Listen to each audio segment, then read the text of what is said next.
What are your night shift horror stories?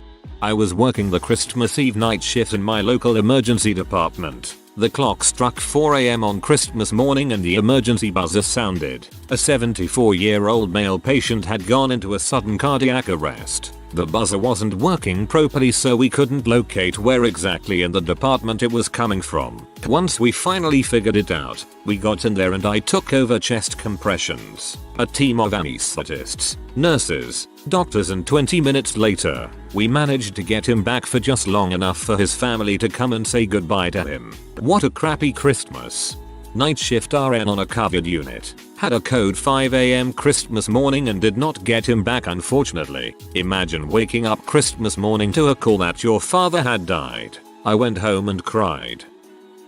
Used to work night shift at a middle school. Every night while cleaning out the boys' locker room I would hear at least one locker slam shut, sometimes more. This creeped me out when I started, but after a couple of months I got used to it. One night while cleaning one of the girls' locker room, I heard a girl scream. I walked out of the locker room, even looked outside the building, didn't see anybody. Before that I worked at the high school. I'd randomly hear doors open and close. Nowadays I work day shift at another school. About a year ago I just got to the building to begin my shift. It was still dark out and I was turning on all the lights. When I walked by the main office I heard what sounded like someone ransacking the place. Papers being tossed. I heard what sounded like a table or file cabinet being dragged. I remember my first thought was, man, somebody must have lost something important. Then I clicked. It was 6 in the morning and it was either Thanksgiving or Christmas break, meaning there was no school and there shouldn't be anybody in there. Took me a second to work up the courage to go in and check it out. When I did, nobody was there and nothing was out of place. Finally, last month I get a call from dispatch at 3 AM. The fire alarm was going off and they needed somebody to go turn it off. As soon as I walk in I freak out. The alarm is blaring, but what scared me was the strobe light that flashes with the alarm. The building was pitch black except every other second when that strobe lit the halls up. It looked like something straight out of a horror movie where they're looking for the killer. I was half expecting to see someone pop up out of nowhere when the halls lit up. Schools after hours are some of the creepiest places. Honestly up there with dark graveyards and hospitals for me. Working third shift security at a condo, and a mother left the bathroom to check on their mac and cheese. Her 2-year-old drowned in the tub. Once the police were done, my boss called me and told me I had to go talk to the family and find out what happened, even though we knew from the police telling us. My daughter was about 2 at the time. It broke my heart to even hear the story from the guy I relieved, and then I had to go ask the family to tell some doomus rent-a-cop about it as well. This is the worst one. For a change of pace, here's a nice one. I was taking my break outside and a little mouse came up to me, so I gave him a bit of pot noodle and he sat on the floor next to me munching away on it. Had a squirrel do that. I was in a bad mood and this squirrel comes up to me holding an orange peel and holds it out so I can take it. Took the orange peel and he ran away. Put a smile on my face and my bad mood was over. So we were doing an overnight refit of my department store, 3 stores for the selling floor and another 3 stores unused. To save on cost they'd just employ the normal day staff, but overnight. It's a proper building in the CBD. No way in, only out when locked. Basically bunch of uni students working 9 PM to 5 AM for that sweet overtime. Store was completely empty except for us and a few tradesmen on different floors. Welp, something kept setting off the alarms on the top floors. The floors are pitch black as they are unused and you know it's night shift. Night manager thinks it's an errant tradesman. Trade supervisor thinks it's one of us. Alarms get reset 3 or 4 times. It's P off the big manager because he gets called when the alarms go off. So we all are sent out of the building. Head count taken. Freaking alarms go off again. Right? Night manager troops us all back in and goes into the comms room. Brings up all the cameras. Goes back in the footage. Convinced one of us is dicking around. Can't see anything. Nothing. Except then a shadow moving.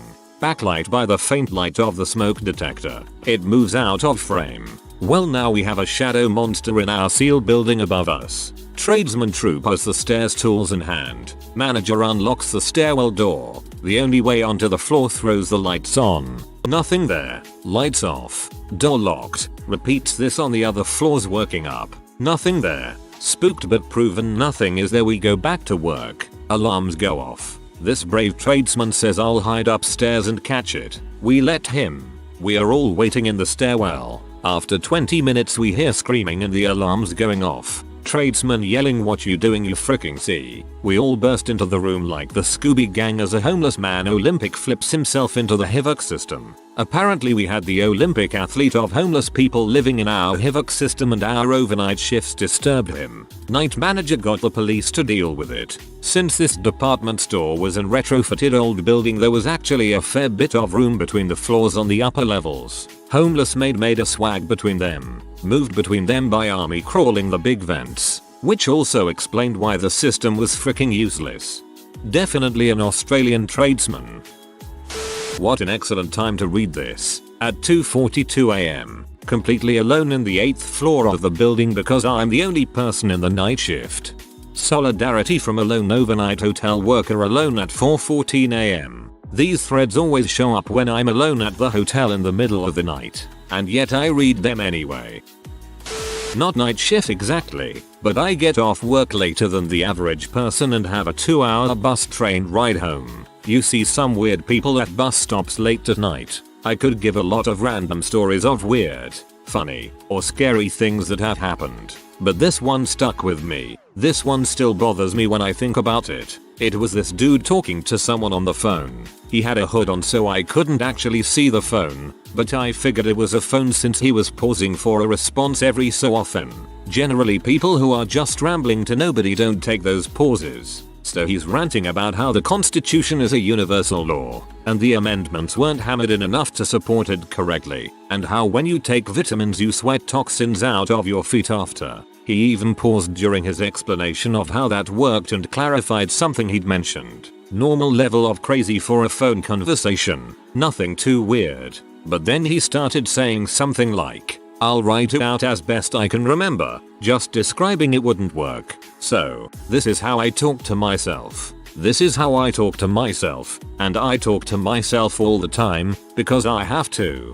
Because that's the only way to realize the truth. Everything they ever told you is a lie, and you've got to talk to yourself to stop being indoctrinated. You know, the teachers all said, "Be cool, stay in school," and they wouldn't lie to you. You think your teacher wouldn't lie to you, but then you get addicted to drugs. Then you're a loser. Then you're not cool anymore. Then you're shooting up under a tree and it's the only little happiness you get. Shooting up under a tree. And you go still higher, that stuff still going through your veins to figure out your whole life philosophy. Then you're a loser. You're a loser. You're 32 and you lose your kids. He was starting to cry at that point. I guess he didn't have anyone on the phone with him after all. It was my stop then, and it's not a good idea to engage with obviously unstable drug addicts regardless. So I just got up and left, but that still bothers me. I work at a hotel in the middle of city and I was on the overnight front desk shift when me and my valet at the time realized there was a man in one of the guest rooms that was prior occupied. We called the police and found that the guests upstairs hog-tied him, so he was escorted out. Nothing too crazy. Stuff like that happens all the time in a hotel like this. But we had the 3 lowest floors of the hotel shut down due to low occupancy during COVID-19. We soon discovered he was caught in the guest's room after trying to open every door from the floor up, seeing if it was unlocked or propped open slightly. He was staying in one of our vacant rooms on the low floor unknown to us for a week, stealing food from the mini bar and banquet halls. We watched him on the security cameras on the lower floors walking around the halls every night butt naked and videoing himself. My nightmare came from my partner doing night shift. He was swapping from days to nights constantly with only a day to try and adjust his sleep cycle in between mining. It took the biggest toll on his well-being to the point he was telling me he was just going to run his car off the road on his way to his next swing. He could barely string a sentence together. Messing with your circadian rhythm is no joke. I can only imagine how many years he's shaved off his life in the long run. I was a night shift team lead at a homeless shelter. I have too many horror stories, but a standout is when one of the clients died. When we found her, she had been dead for several hours. We still attempted CPR. Very unsettling and traumatizing experience, not only for the interaction with a dead body but also just knowing she died on the floor in this warehouse and that several of us had likely walked by her while she was dead. Sorry that happened to you. It's an unsettling experience for sure. I was working night shift and also found a body of a young man who overdosed. Protocol is to attempt CPR, despite the fact that they were in rigor and the body was cold and solid. Pretty traumatizing. I've seen death plenty of times in my line of work, but something about that always stuck with me. On patrol while people still working in the building, a woman saw me and freaked out, running away. She complained to the site manager that she saw a man at night. Got fired. First day on the job. I was like, seriously? Night shift nurse picked up the phone about 2 a.m. Don't panic, but recognized it as one of the C-suite's voices. I was immediately worried. There's an electrical issue in the something another closet. There's a chance it may explode. You need to evacuate all patients from the area. Just me and one other nurse with 5 moms, their 5 babies, and however many visitors. We quickly jumped into our own little panic-driven task force. We had packed up enough diapers, wipes, formula, water, snacks, and blankets to be evacuated for a week. LOL. Happy to report it didn't explode and all was back to normal by 7 a.m. day shift. There's plenty of horror stories from creepy things happening, or just not having enough staff during bad deliveries, but this one has always stood out in my memory.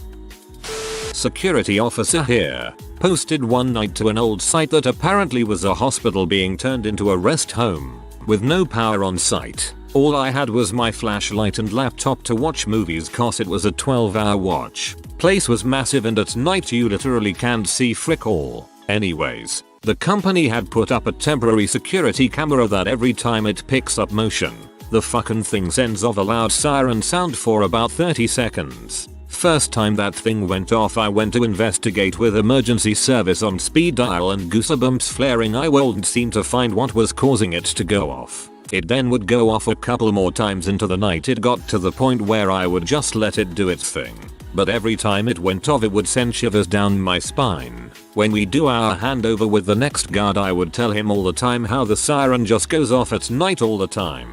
I haven't been back in a while, but man, I still think about that place till this day. It scares me. It's interesting what those cameras will consider as movement. I've spaced out looking at the cameras at work, and sometimes notice the movement icon pop up when literally nothing I can see is moving. I'm a warehouse security guard in Indiana. I started on midnights and have since moved to 2 NDS. It was around 4 a.m. and I was in the exterior part of my perimeter tour, and since no one was there I was singing a song. Just something I like to do while I'm alone. I picked up the habit in scouts when we would go on hikes, so I'm outside. It's maybe a 100-foot walk to the door I'm supposed to re-enter the warehouse with. I hear footsteps and an awful voice singing the same song behind me. I whip around and this dude who's basically emaciated, his eyes are bulging, and he's got a bunch of pock marks on his face is walking behind me. I crap you not. My butthole was so tightly puckered I could have sucked in a bicycle. Some freaking M or crack addict had snuck up on me and he was less than 15 feet away. I asked him who he was and why he was here. He didn't respond and just kinda watched me. I told him this is private property and is closed at this time. He needs to leave now or I'm calling the police. He looks around, scratches his arms a bit and turns and walks away, looking back occasionally. He finally left property and when I was absolutely sure he was gone I bolted into the door. Scariest night I've had working there. If he hadn't started singing he could have done whatever he wanted to me. I have tinnitus and sometimes I hear noises that aren't actually there. When I hear footsteps nowadays I typically just chalk it up to I'm hearing a faint echo, because that's what it typically always is. But now whenever I hear anything I'll look to see what it was. I told my supervisor in the morning that I had to kick a person off property call they were loitering after hours. Supervisor just kinda told me that stuff like that happens and it's fairly normal this close to the edge of inner Indy. Worked as a security guard, did a week-long gig working from 6 p.m. to 2 a.m. during setup and the 3 days of the concert itself. First had a plague of locusts during setup. Then on the second night of the concert, one of my supervisors got targeted by a drunk patron who he kicked out earlier. The guy punched him so hard knocked his orbital socket loose. Finally on the third night, just when I thought things were calming down, we had the worst mass shooting in US history take place. I had to keep 6 people from bleeding out till cops arrived in my area backstage about an hour and a half later. My buddy and I were in the guard shack on an important entry point, like 100% checks, can't be expired, gotta double check against a list put out even if the IDs are valid, so if you're not on the list it doesn't mean crap. It's around 3 AM and we're watching creepy YouTube videos during the time that nobody is coming through. He looks up and shouts, "What the frick?" I look up and scream like a little girl and nearly jump out of my chair. Dollar store Jason Momoa was just face pressed against the glass, grinning, and once he scared the crap out of us he laughed and walked in. Dude was as big as Jason Momoa and pretty similar looking. I mean dollar store version of him. 10 minutes later after we calmed down I looked at him and asked, wait, did he even show? And no he did not, LMAO. Y'all were not particularly good guards. 2 people on night shift in a shipyard that employed a few hundred big empty ships all around. Looks pretty Scooby-Doo. Go down to the shop to the vending machine and definitely hear a person outside. Long route to get out there and can't find them. Tear around the property for half an hour. Figure out it was probably a drunk crew member staying on one of the ships. Their night watch guy covered for him, I'm positive. Forget about it. Then go to clean the bathrooms at like 3 in the morning. The women's room was on the other side of the wall from the vending machine, where I originally heard him. Sucker puked like 12 square feet on the bathroom floor. Didn't have the proper tools, so it was like cleaning an entire room floor of spaghetti with a spatula, but the spaghetti is actually drunk sailor vomit. I worked at a high-rise residential overnight for a few years. I became very familiar with residents' habits, schedules. People that were rich, either by their own means or living out of daddy's wallet. But to my surprise, they were all among the most miserable people I have ever encountered. I actually left the job because I couldn't stand how unhappy and self-destructive they all were. One guy in particular, I would see every night, shuffling around the property, high as heck. He was retired doctor. I never saw him sober. The times I worked in the day, I'd never see him come out. Unlike other residents who went out and got high or drunk and brought the party inside, he never came back with friends or even family. He kept to himself, even chose the entranceway that avoided interacting with me. One night, a man and woman check in to visit a resident. They tell me they are seeing the retired doctor. I call the guide to let him know that he has visitors, because that was protocol to avoid letting someone inside the building who wasn't supposed to be there.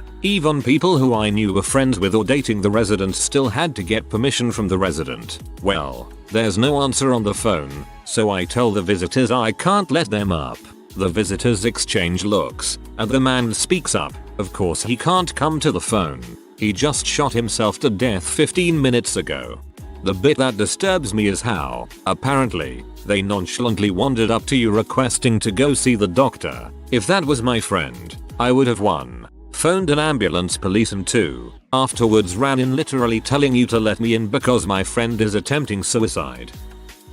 As a former Walmart graveyard worker, I can attest to the absolute weirdest people coming out at night. I'm not sure what it is about 12:03 AM, but that's definitely the sweet spot. The weirdest thing that would happen at mine was that periodically, a man, or should I say a typical Walmart brand tweaker, would come in, tall white bald weird dirty sweatsuit type pants shirt, and he wore a backpack. So first time you saw him you were thinking of course he's gonna steal crap, and he did, a lot actually, but that's because he was the fastest tweaker alive. The man had to have mapped the store out, because he was in and out of departments like he had an underground route. He'd stroll right in, someone would see him and walk his location. He'd snatch whatever and simply vanish from hardware to suddenly appear in HBA. Then we'd run after him and he was gone again. It was honestly kind of creepy knowing that he could be around somewhere close, because he was always really messed up on M or something. You wouldn't know he left until you heard a fire exit go off.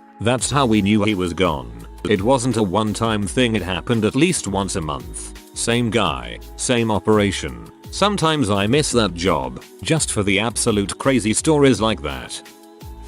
I was working night shift security at our local rundown shopping mall for our American friends. There was 2 of us on shift. I'm in the control room and my mate is patrolling the malls. Suddenly the fire alarm goes off. The rule of thumb in this situation is, let it run its course and go into evacuation mode, which will send an alert to the local fire station and they'll come out and deal with it. What is worth noting at this point is, it's Saturday night, Sunday morning, just after 2 AM. Lots of nightclubs in the vicinity, and when the alarm goes into evacuation mode, all the doors automatically open. Cue the shopping center quickly receiving nearly 100 drunken, high club goers. I see this on camera, radio my mate and tell him to haul butt down to the control room.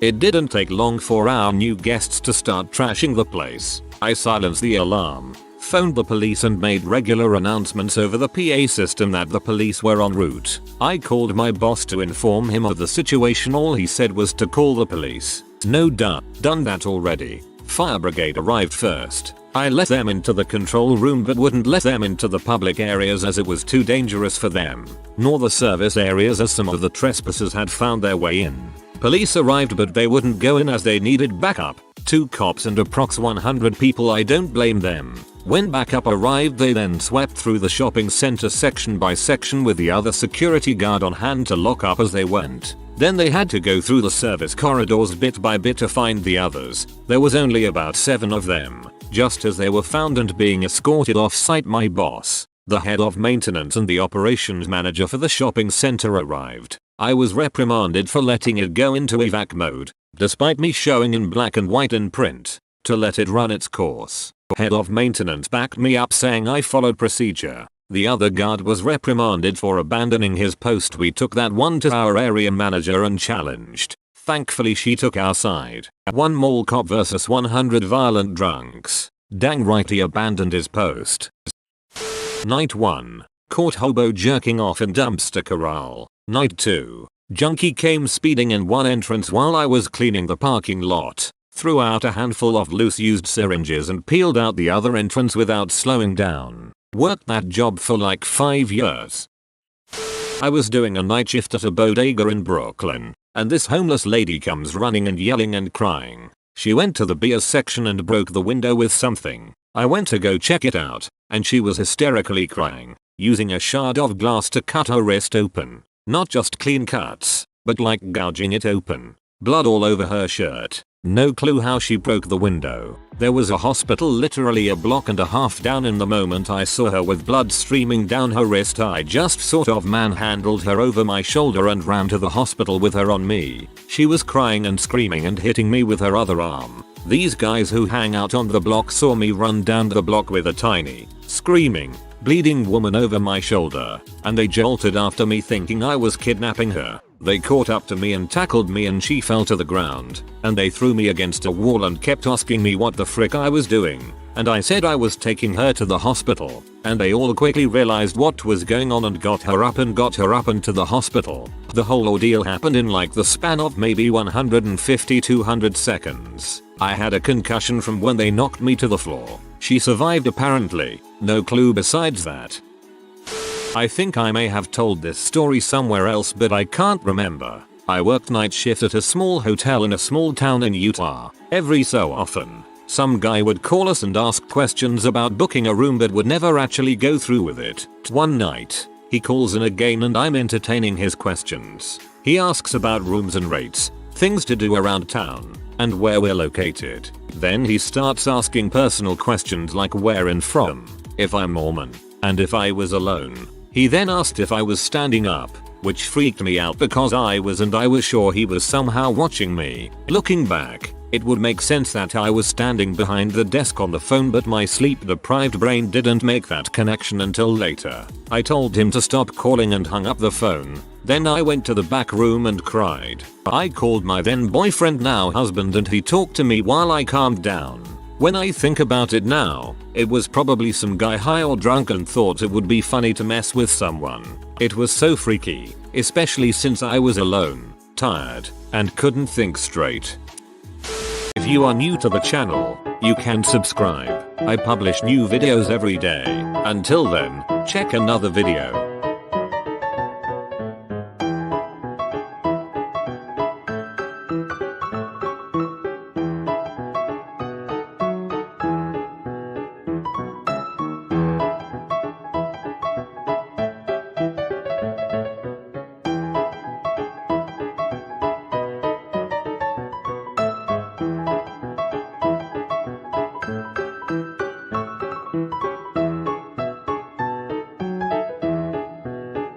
Bye for now.